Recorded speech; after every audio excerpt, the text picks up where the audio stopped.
भाई और बहनों, मातृशक्ति को नमन। चैनल 24 प्लस न्यूज के खास विशेष मनमोहक और पुनरुत्थान का अर्थ होता है पुनर्जागरण, अवनति से उन्नति की ओर जाना, गिर करके उठना, अपना व्यक्तित्व विकास करना। भारतीय संस्कृति के जो मूल्य गिर गए हैं उनका पुनर्स्थापित करना, ये पुनरुत्थान कार्यक्रम का उद्देश्य है।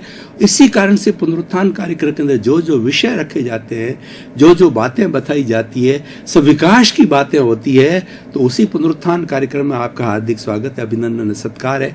पुनरुत्थान कार्यक्रम प्रतिदिन नए नए विषयों के साथ प्रवेश होते हैं और वो विषय बच्चों को, युवाओं को, बुजुर्गों को, महिलाओं को, सभी वर्ग के लोगों को संस्कार देने वाले होते हैं।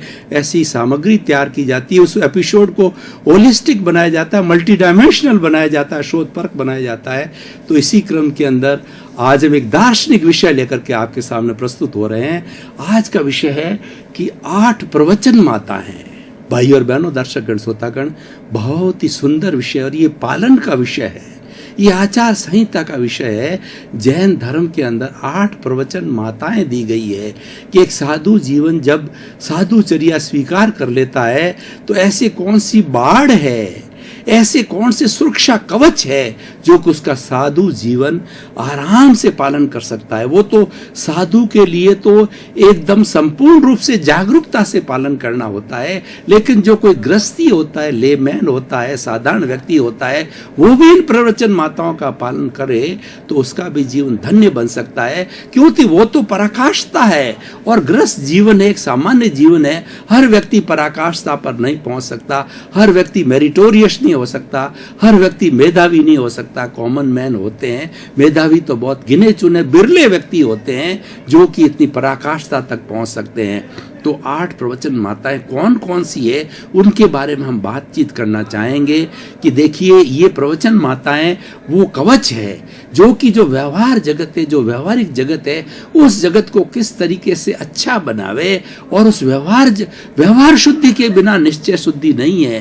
कोई भी साधु व्यवहार पक्ष में जब तक शुद्ध नहीं हो जाता है, लोगों की नजर में वो शुद्ध साधु नहीं दिखता है, तब तक अपनी साधना को अच्छा नहीं कर सकता। क्योंकि एक साधु को समाज के बीच में रहना पड़ता है और समाज उनको एडॉप्ट करना चाहिए, समाज उनको सम्मान देना चाहिए, समाज के लोगों के हृदय में उनका स्थान और उसकी तभी हो सकता है जब वह कि उसके अनुकूल हो, जबकि वो उसकी कसौटी पर कसा जा सके। तो ये ऐसे 8 प्रवचन माताएं सहायक तत्व है, ये कवच है, ये बाउंड्रीज हैं जो कि उस साधुचर्या को बहुत अच्छा बना सकते हैं। तो पहली प्रवचन माता हो गई है 5 पहले हम माता 8 की हम बात करते हैं। इरिया समिति, उनको समिति भी बोला जाता है। इरिया समिति, भाषा समिति, ऐष्णा संबंधी समिति, आदान निक्षेप समिति और उत्सर्जन समिति, और बाकी तीसरी है मन गुप्ती, वचन गुप्ती और काया गुप्ती। 3 गुप्ती और 5 समिति, ये 8 प्रवचन माताएं होती है। एक एक का हम वर्णन करेंगे। इरिया समिति, इरिया का अर्थ होता देखभाल कर चलना। और ये जो बातें बताई जा रही हर इंसान पे, हर मनुष्य पे, मानव मात्र पे लागू होती है। चल करके देखना, जो चल करके देखता है वो ठोकर नहीं खाता है, और चल करके देखता है तो कोई तरह का जानवर, छोटा जंतु, चींटी भी उसके ऊपर पैर नहीं रख करके उसको हिंसा नहीं होती है। हिंसा को रोकने के लिए इरिया समिति और ये 8 प्रवचन माताएं कही गई है। इरिया समिति का होता है मतलब ये गमन योग है। चलते वक्त आपका ध्यान चलने के अंदर होना चाहिए। इस गमन योग के करने से जो है आप जो है खोई वस्तु भी प्राप्त कर सकते हो। अगर किसी भी वस्तु नीचे गिर गई है तो वह भी उसको देख करके प्राप्त की जा सकती है और उसको ठोकर नहीं लग सकती है, और उसके सामने वाला व्यक्ति कोई आवे तो उसे भिड़ंत या एक्सीडेंट टाइप कुछ नहीं होता। इरिया समिति गमन योग है। इसको देख कर चलने से हमें बहुत से लाभ होते हैं और हमारा सारा जो वो अटेंशन उसकी तरफ होती है, तो एक भावक क्रिया भी होती है। ये गमन योग, इरिया समिति और 8 प्रवचन माताएं, ये जो है भावक क्रिया है। भावक क्रिया का अर्थ वर्तमान में रहना। जो 8 प्रवचन माताओं के अंदर रहता है वो वर्तमान में जीता, और वर्तमान में जीने वाला हमेशा सुखी रहता है। न तो वो भूत में जाता है न वह भविष्य में जाता है। वर्तमान में रहने वाला व्यक्ति बहुत बड़ा साधक है, और जो व्यक्ति वर्तमान में जीना सीख जाता है उसका सहज ही शुद्ध सिद्ध बुद्ध और मुक्त हो जाता है, क्योंकि वर्तमान में जीने वाला व्यक्ति कभी भी राग द्वेष नहीं करेगा, वो कषाय से मुक्त रहेगा। क्योंकि कषाय कब होता है? जब हम भूत में जाते हैं, भविष्य में जाते हैं, वर्तमान में रहते हैं तो हमारा कोई कषाय नहीं होता है, हमारी विचारधारा शुद्ध होती है, हमारा भाव शुद्ध होता है। इसलिए भाव शुद्धि का सबसे बड़ा 8 प्रवचन माताएं भाव शुद्धि का उपक्रम है। इनके उप में जागरूकता के साथ के अंदर और जिस वक्त के अंदर जो क्रिया कर रहे हैं उसी के अंदर हमें मग्न रहना चाहिए, लग्न रहना चाहिए और उसी में जागरूक रहना चाहिए। अब ये देखिए, इरिया समिति, भाषा समिति, भाषा ऐसी बोलनी चाहिए किसी को कष्ट ना हो। इस जबान के अंदर ही अमृत है, इस जबान में भी जहर है। मारवाड़ी में कहावत एक बोलिया के लाद्या। कोई व्यक्ति अगर एक सेंटेंस बोलता है, उस सेंटेंस के अंदर उसके जीवन की गहराई का अंकन किया जा सकता है, क्योंकि जो हमारे भाव भीतर से आते हैं, भाव से विचार बनता है, विचार से आचार बनता है, आचार से व्यवहार बनता है और व्यवहार से व्यक्तित्व बनता है। मुख्य भाव है, भावों से हमारे विचार बनते हैं और भावों से हमारी भाषा बनती है। भाषा के द्वारा हम समाज के अंदर एक दूसरे से वार्तालाप करते हैं, विनिमय करते हैं, इंटरेक्शन करते हैं और एक दूसरे संपर्क बढ़ाते हैं। भाषा ना हो तो व्यक्ति पशुवत रहेगा, व्यक्ति गूंगा रहेगा, और जब गूंगों की जमात होगी तो वो क्या व्यवहार करेगा और क्या दुनिया चलाएगा। इसलिए भाषा समिति बहुत जरूरी है। हमें भाषा सीमित बोलनी चाहिए, अर्थपूर्ण बोलनी चाहिए, सत्य बोलनी चाहिए और वाचालता नहीं करनी चाहिए। इतना ही बोला जाए जितनी आवश्यकता होगी। तो भाषा के इतने पैरामीटर्स को जो व्यक्ति पालन करता है तो वह एक अच्छा व्यक्ति बन जाता है। इसीलिए भाषा समिति जो है कवच है। भाषा के माध्यम से हम शत्रु को भी मित्र बना सकते हैं, और अच्छी भाषा बोलने वाला उसके कभी शत्रु नहीं हो सकता। कैसे शत्रु से मित्र बनता है? देखिए, अगर हमारी किसी से बहुत बड़ी शत्रुता है तो हमने शुद्ध हृदय करके और उसके साथ में प्रणाम करके, उसको दंडवत करके, उसको दोनों हाथ जोड़ करके शुद्ध हृदय से कहा, भाई साहब मेरे से बहुत बड़ी गलती हो गई, मैं पापी हूँ और मैंने बहुत बड़ा आपके साथ में कुठाराघात किया है, आपको दुख दिया है, आप मुझे क्षमा करो, क्षमा करो, क्षमा करो। मैं शुद्ध अंतःकरण से प्रायश्चित करता हूँ और भविष्य के अंदर ये गलती नहीं करूँगा। आप मेरे मित्र हो और मैं जीवन भर आपका मित्रवत रहूँगा, और आपके साथ में जो दुख हुआ है उसका मैं अच्छे समय के साथ में अच्छे रूप के अंदर जो है आपका बदला चुकाऊँगा, आपका आसान मंद रहूँगा। इस तरह की हम बात करते हैं तो कैसे एक बड़ा से बड़ा शत्रु हो तो हमारा मित्र बन जाता है, क्योंकि वह इंसान है, उसके अंदर भी चेतना है, चेतना का गुण है, वो क्षमा का गुण है, वो हमें क्षमा कर देता है। इतनी बड़ी भाषा में ताकत है, और भाषा के ऊपर कमांड रखने बड़े बड़े विद्वान हो जाते हैं। बहुत बड़ा अगर व्यक्ति विद्वान है लेकिन भाषा को सही तरह से उपयोग करना नहीं जानता है तो वह प्रस्तुति नहीं दे सकता। पढ़ना, लिखना और बोलना, ये तीनों मुख्य तत्व होते हैं विद्वान के लिए, व्यक्ति के लिए। उसी से व्यक्ति पूजनीय और व्यक्ति सार्थक बनता है। तो तीनों पे हमारा नियंत्रण होना चाहिए, हमें मनन करना चाहिए, पढ़ना चाहिए, चिंतन मनन और निध्यासन करना चाहिए। पढ़ने के साथ साथ हम मनन करेंगे, गहराई में जाएंगे तो हमारी अनुभव की गहराई बढ़ेगी, तो वहां से भीतर से हमें ऊर्जा मिलेगी, भीतर से नवनीत मिलेगा, क्योंकि भीतर में हमारी आत्मा में अनंत ज्ञान का भंडार है। तो मैं भाषा की बात कर रहा था। भाषा समिति, इरिया भाषा और एषणा समिति। एषणा का अर्थ होता है कि भोजन जो है वो ग्रहण करने के लिए कुछ नियमों का पालन करना, कि वो भोजन साधु के लिए भोजन मेरे द्वारा तो नहीं बनाया गया है, क्योंकि उसके द्वारा बनाया जाता है तो वह भी जो हिंसा के अंदर सहयोगी बन जाता है किसी भी घर से। इसीलिए जो साधु होते हैं वो गोचरी करते हैं। गोचरी का अर्थ होता है गो जैसे चरती है। गो कभी भी, गऊ जो है, गाय है, किसी भी पौधे के ऊपर उसको जड़ से नहीं उखाड़ती है, दूसरे जानवर उसको जड़ से उखाड़ के खा जाती है, ऊपर से पत्तों को खाती है, क्यों उसको कष्ट नहीं देना चाहता, और अलग अलग जगह से खाती है ताकि कि वो सबको जो है कष्ट नहीं हो। तो ये जो जो है भंवरा क्या करता है कि भंवरा जो मधु का पान करता है वो अलग अलग फूलों पे जाकर के मधु का रस लेता है। तो ये जो भंवरा की जो वृत्ति है ये गोचरी कहलाती है। तो अलग अलग जगह से थोड़ा थोड़ा भोजन लेकर के उनको भी कृतार्थ करना सामने वाले को कि साधु जी ने मेरा जो है ये भोजन ग्रहण किया, तो मैं उसके उनका एक सत्कार ग्रहण किया जाता है। तो इसीलिए ये हमारी एषणा समिति, तो हम भोजन पानी जो लेते हैं उसको जांच करके लिया जाए, किसी एक स्थान से ज़्यादा न लिया जाए। ऐसा नहीं है कि वहाँ पर कहीं पर स्वादिष्ट भोजन बना हुआ है तो साधु पात्रा भर ले, क्योंकि ऐसा उसको वर्जित है। साधुचर्या के अंदर मादकता पैदा करने वाला, उत्तेजना पैदा करने वाला भोजन नहीं करना है, कि उनको ब्रह्मचर्य में रमण करना होता है। इसीलिए उनको जो है वो 6 रस होते हैं, उन 6 रसों में ज्यादातर रसों का परित्याग करना होता है। और भोजन का जो है जांच करके थोड़ा थोड़ा भोजन बहुत से लोगों से लेना, जो ये मधुकरी वृत्ति कहलाती है, गोचरी कहलाती है। तो इरिया भाषा एषणा, उसकी जांच करना कि कहीं हिंसा तो भोजन को लेने में, भोजन को बनाने के जिसने बनाया वो हिंसा युक्त तो नहीं है। हिंसा को टाल करके जो शुद्ध भोजन हो, जो कि ग्रस्त जो है अपने हिस्से में से दान करे, भोजन दान करे, पानी दान करे, दवाई दान करे, कोई भी वस्तु का उनको दान करे, तो वो जो है वो लयन पुण्य, शयन पुण्य और वस्त्र पुण्य, मन पुण्य, वचन पुण्य, काय पुण्य और नमस्कार पुण्य, 9 तरह की पुण्य की कोटि में आता है।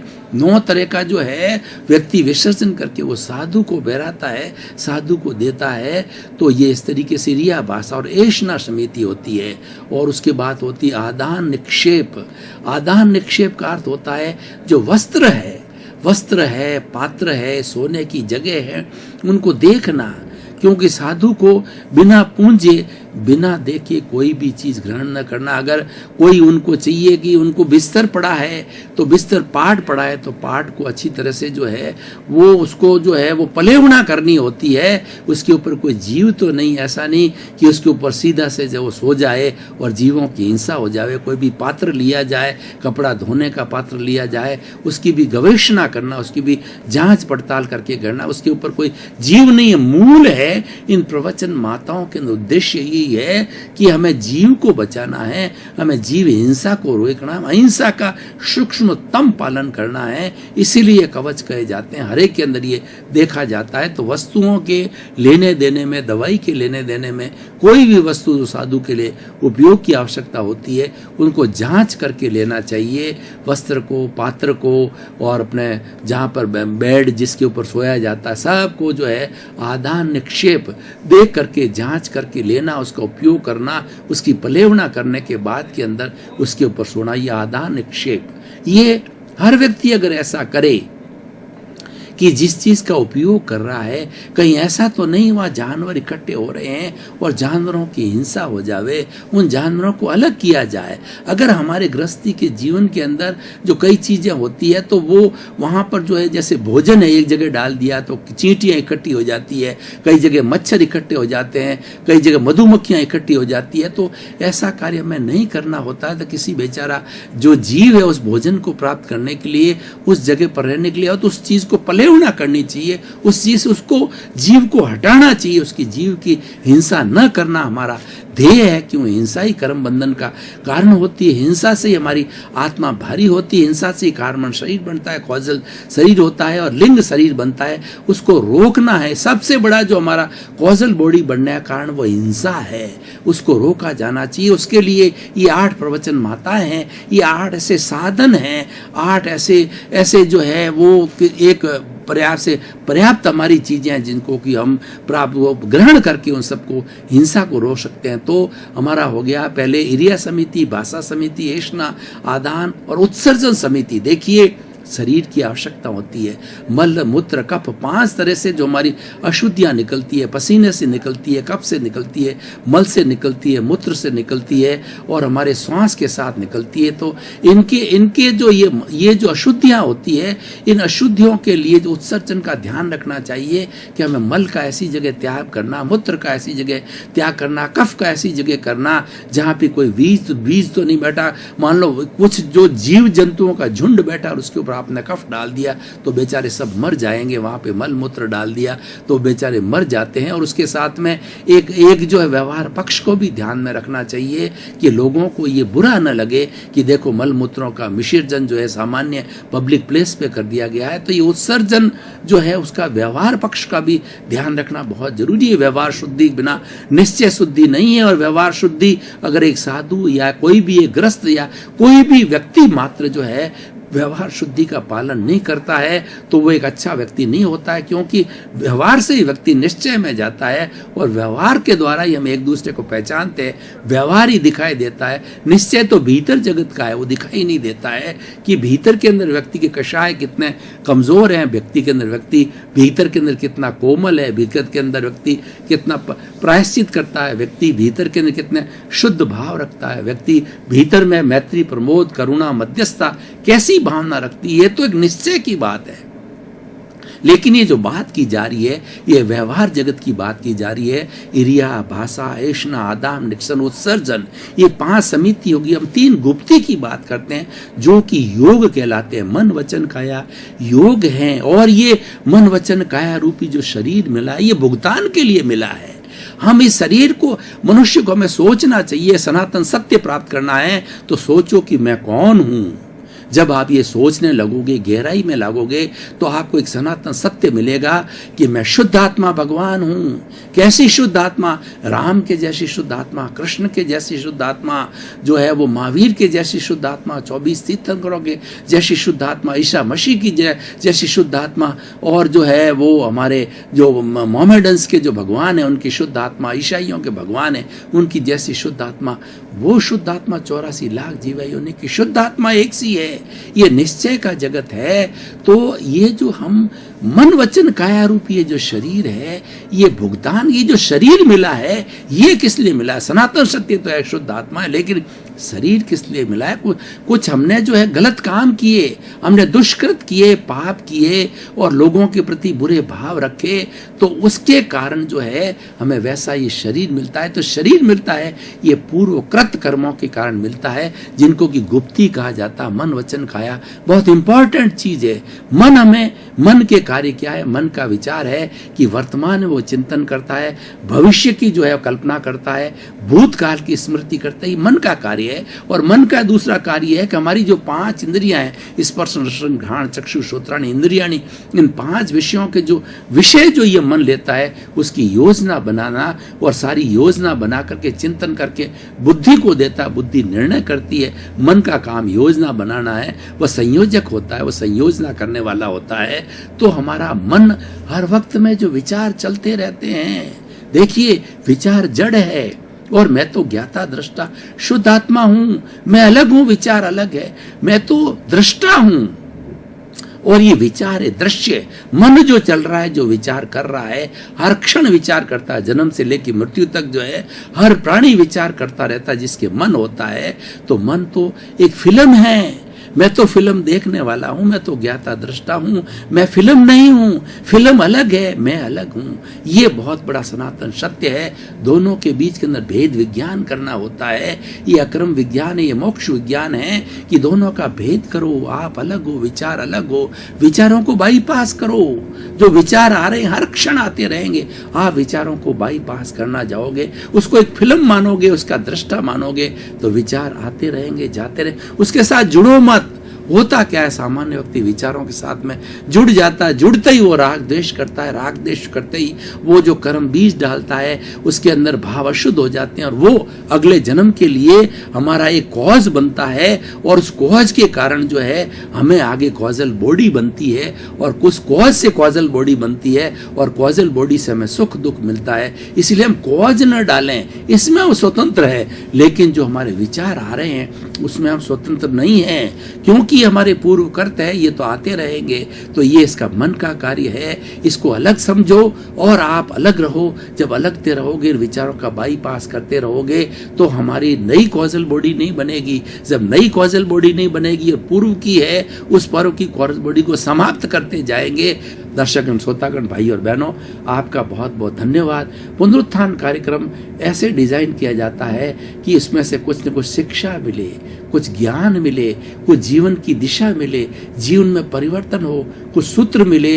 इसीलिए पुनरुत्थान कार्यक्रम का नियोजन किया गया और हमें चैनल 24 को फीडबैक बराबर मिल रहा है कि पुनरुत्थान कार्यक्रम अपनी सही दिशा में चल रहा है। पुनरुत्थान कार्यक्रम लोग देखना चाहते हैं, सुनना चाहते हैं, लोगों को मोटिवेट कर रहे हैं। इसीलिए टॉक ऑफ द टाउन बन रहा है और काफ़ी लोग इसको देख रहे हैं, हमारे पास बड़ा बड़ा फीडबैक आ रहा है। तो इसी क्रम में, क्योंकि हमारा उद्देश्य है सर्वे भवन्तु सुखिनः सर्वे भवन्तु निरामया, इसी क्रम में आपका जीवन आनंदमय हो, मंगलमय हो, सुखमय हो। आप खूब शतायु होकर के परोपकार करते हुए अपने आत्मा का कल्याण करके सिद्ध बुद्ध मुक्त बने। आपके प्रति मंगल भावना।